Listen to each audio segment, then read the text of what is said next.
Libra, ito yung reading mo for the first week of the month, pero kahit lumipas yung petsa sa title na yan, ito ay timeless kagaya ng lahat ng reading ko rito. Maraming salamat Libra, patuloy na pagsubaybay, suporta bago ka man dito or matagal na Sun, Moon, Rising, Venus, Libra or Cross Watcher, welcome po kayo dito sa reading na to. Merong mga fire signs, Aries, Leo, Sag. Pwede rin may Taurus, Virgo, Capricorn or kapareho mong air signs, Gemini, Libra, Aqua. Ganda Libra, mukhang nasa taas na position ka. Mukhang nasa magandang position ka this week. So ayan, kung may mga ranking, exams, pwede kang mag-top notch dyan. Ngayon, pagdating sa iyong peers, mga kakumpetensya, nandun ka sa taas. Top tier ka, alam mo yun. So nakikita ko rito, marami kang kakumpetensya, pero parang carry bills mo yan kasi nandun ka sa top eh. So i-stand out ka, nag-i-excel ka, nag-glow up ka sa kung ano man tong bagay na to.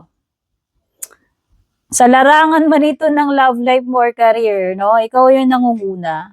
Top of the line. Okay, Libra, may mga bagay dito na hindi maganda yung timing pagdating sa pera, business, or career mo. So, yun lang yun. Kaya ako nagbabalak kang gumawa ng mga major moves, decisions, mga sisimulan. Wag mo na siguro ngayon baka palipasin mo kasi parang hindi ito yung magandang timing para doon. Okay? Baliktad kasi yung Wheel of Fortune mo. So, yung iba rin, kung naghahanap kayo ng improvement or changes, mukhang hindi pa. Hindi pa pumipihit uli yung wheel. Okay? Love life mo ganda. Stability ang offer sa'yo. Itong person na to, kung ito'y bagong person. Matured siya emotionally, and pwedeng marami siyang datong kasi masipag siya, practical siya, successful siya. So overall, kompleto to. May pagka-conservative, basta consistent to. Consistent to, stable tong person na to. Makakapag-rely ka rito. Pwedeng Taurus, Virgo, Capricorn energy.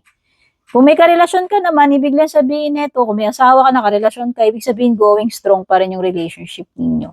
Hindi matitinag. So, nakakita ko rito, Libra, pwedeng meron matatanggalan ka ng blockage, no? In general, kung tungkol man saan yan. Kasi baliktad na yung Two of Swords mo. So, finally, yung iba dito, makakaalis na kayo sa ganong situation, magagawa nyo na yung hindi nyo magawa before, or maaalis na yung sagabal or blockage.